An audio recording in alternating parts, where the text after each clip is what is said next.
जरा सोचो, एक बाप अपनी बेटी को बचाने के लिए पूरे अंडरवर्ल्ड से अकेला भिड़ जाए। कुछ ऐसा ही होता है हमारी आज की कहानी में। कहानी की शुरुआत लिडिया नाम की एक लड़की से होती है जो अपने बॉयफ्रेंड जोना के साथ बंदूक और गोलियां खरीदने आई थी। असल में उसका बॉयफ्रेंड एल पेड्रिनो नाम के एक माफिया के लिए काम करता था। दुकान से हथियार खरीदने के बाद वो लोग एक आदमी के घर गए जिस पर उन्हें एल पेड्रिनो के पैसे चुराने का शक था। उस घर में उस आदमी के साथ उसकी बीवी और 3 बच्चे भी रहते थे। तभी घर के बाहर खड़ी लिडिया को अंदर से गोली चलने की आवाज आई, जिसे सुनकर वो काफी ज्यादा डर गई और इस आवाज को सुनकर वो तीनों बच्चे तुरंत ही वहां से भागे। घर के अंदर पहुंचकर सबसे पहले लिडिया की नजर जमीन पर पड़े उस आदमी की लाश पर पड़ी। उधर जोना अब उस आदमी की बीवी से पैसों के बारे में पूछताछ कर रहा था, लेकिन वो औरत बार बार बोल रही थी कि मुझे इस बारे में कुछ नहीं पता। वहीं जोना के आदमी पूरे घर की तलाशी करने में लगे हुए थे, पर लिडिया ने अपने बॉयफ्रेंड का ये रूप कभी देखा ही नहीं था और अब उसे ये सब बिल्कुल भी पसंद नहीं आ रहा था। उसने जोना से उस औरत को छोड़ने को कहा, पर लिडिया की बात सुनने की बजाय जोना ने उसी के हाथ में बंदूक थमा दी और कहा कि अगर मुझसे सच में प्यार करती हो तो इस औरत को गोली मारो। पर लिडिया इसके लिए बिल्कुल भी तैयार नहीं थी और जोना के बार बार जबरदस्ती करने की वजह से वो बहुत ज्यादा डर गई थी और फिर उसने घबराहट में गलती से जोना पर ही गोली चला दी। और जब उसे अपनी गलती का एहसास हुआ तो वो खुद को बचाने के लिए तुरंत ही वहां से भाग गई। उधर लिडिया के पिता जॉन अपने दोस्तों को अपनी फौज की कहानियां सुना रहे थे,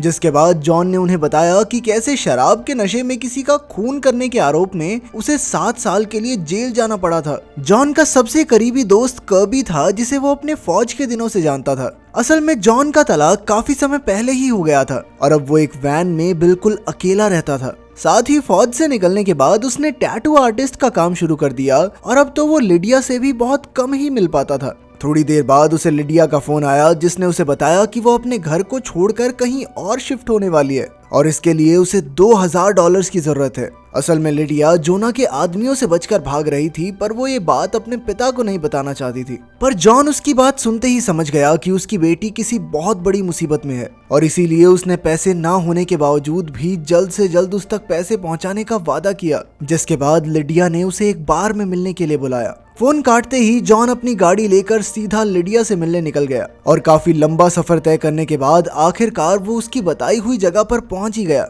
अपने पिता की गाड़ी को देखते ही लिडिया चुपचाप उसमें बैठ गई और अब तक वो जोना के आदमियों से भागते भागते इतनी ज्यादा थक चुकी थी कि तुरंत ही सो गई। घर पहुंचकर जॉन ने सबसे पहले अपनी बेटी को एक बिस्तर पर सुलाया, जिसके बाद वो खुद उसके बैग की तलाशी लेने लग गया, जिसमें उसे कुछ ड्रग्स और एक बंदूक मिली। अपनी बेटी के बैग में ये सब देखकर वो समझ गया था कि लिडिया किसी बहुत बड़ी मुसीबत में है। आंख खुलते ही लिडिया ने जॉन से $2000 मांगे, जो जॉन के पास थे ही नहीं, और इसलिए उसने लिडिया को कुछ दिन वहीं रुकने को कहा। पर लिडिया ऐसा बिल्कुल नहीं करना चाहती थी, क्योंकि वो अच्छे से जानती थी अगर उसने ऐसा किया तो उसके पिता की जान को खतरा हो सकता है। लिडिया ने जॉन को जोना की मौत के बारे में बताया, पर उसने पूरा सच नहीं बताया कि असल में उसी ने गलती से जोना को गोली मार दी थी। पर अब तक जॉन जानता था कि पुलिस चारों ओर लिडिया को ढूंढने में लगी हुई थी और इसीलिए उसने लिडिया को 1 हफ्ते तक वहीं रुकने को कहा।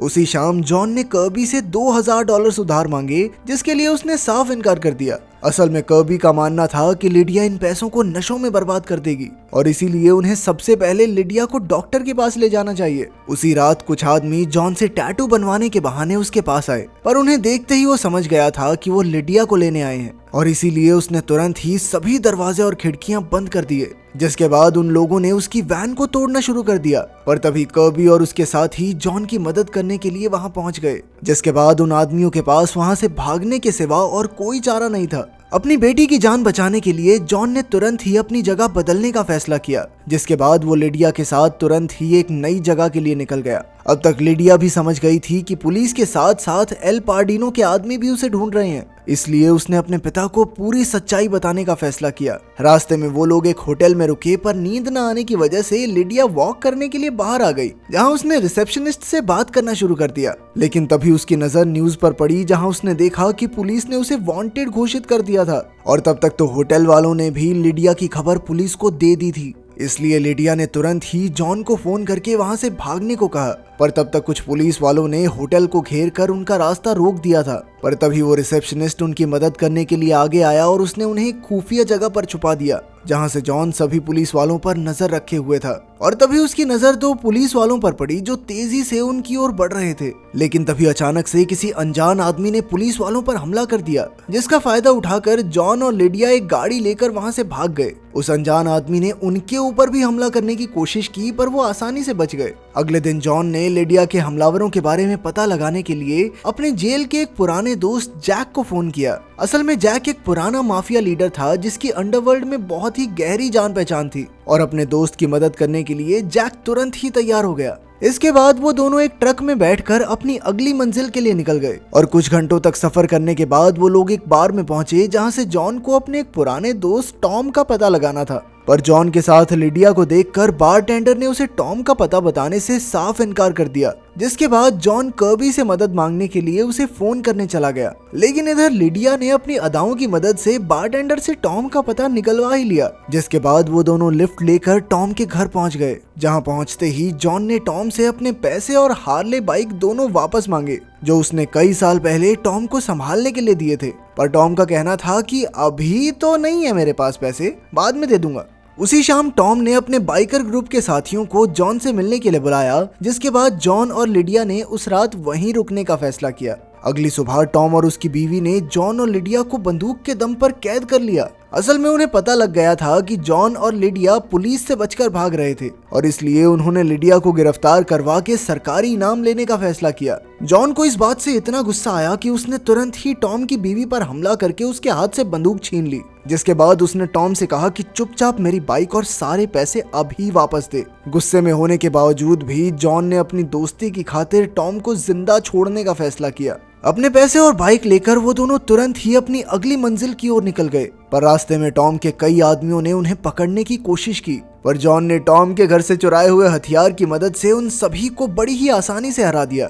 अगले दिन पुलिस और गैंग के लोगों से बचने के लिए जॉन और लिडिया ने अपना भेष बदलने का फैसला किया, जिसके लिए जॉन ने अपनी दाढ़ी को शेव कर लिया और वहीं लिडिया ने अपने बालों का रंग बदल दिया। जिसके बाद जॉन अपने दोस्त जैक से मिलने के लिए जेल पहुंचा। वहां जैक ने अपने सूत्रों से मिली पूरी जानकारी जॉन को बताई। असल में लिडिया के पीछे एल पेड्रिनो की पूरी गैंग लगी हुई थी, क्योंकि जोना उस घर में पैसों का पता लगाने का सिर्फ नाटक कर रहा था। असल में पैसे उसी ने चुराए थे, और जब लिडिया जोना को गोली मार के भाग गई तो गैंग का सारा शक उसके ऊपर चला गया कि वो जानती है कि सारे पैसे कहां पर हैं। अब उन्हें लग रहा था कि इस चोरी के पीछे की पूरी मास्टरमाइंड लिडिया ही है। उधर लिडिया अभी भी एक होटल में इंतजार कर रही थी कि तभी उसे कर्बी का फोन आया, जिसने उसे बताया कि एल पेड्रिनो के आदमी उसके ठिकाने के बारे में सब जान गए हैं, और इसके बाद उसने लिडिया को एक ऐसी जगह पर जाने को कहा जहां बहुत भीड़ भड़ाका हो। कर्बी की बात मानकर लिडिया तुरंत ही एक मूवी थिएटर में पहुंच गई, क्योंकि उसे लग रहा था कि शायद यहाँ पर वो सेफ रहेगी। पर असल में ये सारा जोना का प्लान था, जो अब तक जिंदा था। जोना को अपने सामने देखकर लिडिया तुरंत ही वहां से भागने लगी, पर तभी जोना के आदमियों ने उसे पकड़ लिया। उधर जैक से मिलने के बाद जॉन ने लिडिया को फोन करने की कोशिश की, पर वो फोन उठा ही नहीं रही थी। इसलिए जॉन ने कर्बी को फोन करके लिडिया के बारे में पूछा, पर कर्बी को फोन करने पर उसे पता चला कि जोना ने उसे पहले ही मार दिया था। अपने सबसे करीबी दोस्त की मौत और अपनी बेटी के किडनैप होने की खबर सुनकर जॉन गुस्से से भर चुका था। इसके बाद उसने जोना से मिलने का फैसला किया। जोना ने कहा कि अगर मुझे ढूंढने की कोशिश भी की तो मैं लिडिया को जान से मार दूंगा, पर जवाब में जॉन ने कहा कि मार दे। एक काम कर, तू मार के दिखा, फिर मैं एल पेड्रिनो को तेरे सारे कच्चे चीठे बता दूंगा कि कैसे तूने ही उनके पैसे चुराए हैं। पर जोना के पास जाने से पहले जॉन टॉम के घर गया, जहां से उसने कई सारे ग्रेनेड्स उठाए, जिन्हें वो जोना के आदमियों को खत्म करने के लिए इस्तेमाल करने वाला था। लेकिन जब इस बार टॉम ने उसे रोकने की कोशिश की तो उसे मजबूरन अपने दोस्त को मारना पड़ा। जोना की बताई हुई जगह पर पहुंचकर सबसे पहले उसके आदमियों ने जॉन की तलाशी ली, जिसके बाद उसके हाथ बांधकर उसे भी लिडिया के साथ एक गाड़ी में बैठा दिया गया। पर जैसे ही जोना के आदमी जॉन की बाइक को रास्ते से हटाने के लिए गए तो बाइक के नीचे लगे हुए ग्रेनेड्स में धमाका हो गया, और इसी मौके का फायदा उठाकर जॉन ने भी जोना और उसके साथियों पर हमला कर दिया। अपने हाथ बंधे होने के बावजूद भी वो उन्हें हराने में कामयाब रहा। जोना अपनी जान बचाते हुए वहां से भागने लगा, और वहीं दूसरी तरफ जॉन और लिडिया भी उसकी गाड़ी लेकर वहां से भागने ही वाले थे कि तभी अचानक से एल पेड्रिनो के एक स्नाइपर ने उन पर हमला कर दिया, जिसमें एक गोली सीधा जाकर जॉन को लगी, और अपनी बेटी को बचाने के लिए उसने अपनी जान की कुर्बानी दे दी। थोड़ी देर बाद पुलिस ने वहां आकर जोना को अरेस्ट कर लिया, जिसके बाद उसे उसी जेल में भेज दिया गया जहां जैक पहले से ही बंद था। और उसने अपने दोस्त की मौत का बदला लेने के लिए जोना को पहले ही दिन एहसास करवा दिया कि जेल में उसका समय अच्छा तो नहीं होने वाला। मुझे तो जॉन के मरने का बहुत दुख हुआ। बाकी आपके हिसाब से कहानी की एंडिंग कैसी होनी चाहिए थी, कमेंट्स में जरूर बताना। मिलते हैं अगली वीडियो में।